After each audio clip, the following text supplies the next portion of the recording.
আসসালামু আলাইকুম, hello everyone. এবার ফর দ্য ফার্স্ট টাইম ফ্যামিলিকে ছাড়া ইফতার আর সেহরি করব। মুডটা অফ ছিল, তবে হাজব্যান্ডের সাথে আছি, সে সবসময় আমার মুডটাকে ডাইভার্ট করে দেয় অন্যদিকে। তখন আমি হাসি খুশি না হয়ে আবার পারিই না। যাই হোক, আজকে যেহেতু প্রথম সেহরি, তাই ভেবেছি সিম্পল কিছু রান্না করব। তাই ফার্স্টে সুন্দর করে মাছগুলো ধুয়ে নিয়ে একদম হালকা মশলার সাথে গাছের একদম পিওর টমেটো দিয়ে মাছ ভুনা করে নিয়েছি।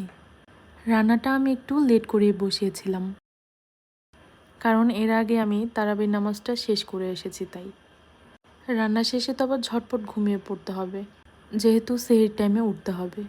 তরকারিটা আমি সন্ধ্যা রাতেই রান্না করে ফেলেছি, তাই ভুনাটা খেতে এত মজা হয়েছিল। আর ভাতটা আমি বসিয়েছিলাম ভোরবেলাতেই। যাই হোক, এবার শুরু করছি আজকে কিভাবে আমি সব ইফতারের আইটেমগুলো রেডি করলাম তা নিয়েই। ফার্স্টে আমি বেগুনিগুলো খুব চিকন করে কেটে নিচ্ছিলাম। যদিও 2-3টা পারফেক্ট হয়েছে, বাকিগুলো প্রায় নষ্টই হয়ে যাচ্ছিল, তারপর আমি চেষ্টা করেছি। বেসনের এই গোলাটাও কিন্তু আমি ফার্স্ট টাইমই করেছি। এরপর বেগুনিগুলো আমি হালকা লবণ পানিতে ভিজিয়ে রেখেছিলাম।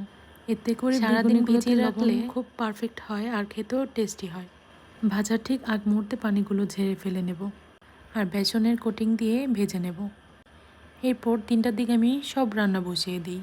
ফার্স্টে শুরু করলাম বুট বাগার দিয়ে। এই বুট বাগারও কিন্তু আমি ফার্স্ট টাইমই করেছি।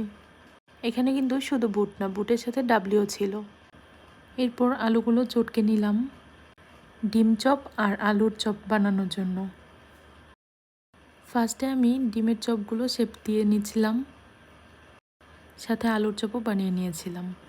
এরপর অন্যদিকে সকালে গুলিয়ে রাখা সেই বেসনের মিশ্রণে ফার্স্টে দিয়ে দিলাম বেগুনিগুলো। এরপর কড়াইয়ে ডুবো তেলে সব কিছু একে একে ভেজে নিচ্ছিলাম।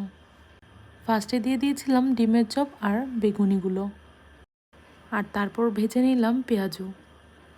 প্রতিটি আইটেম এত পরিমাণে মচমচে আর পারফেক্ট হয়েছে আমি ভাবতেই পারিনি। মনে হচ্ছিল না যে ফার্স্ট টাইম বানিয়েছি।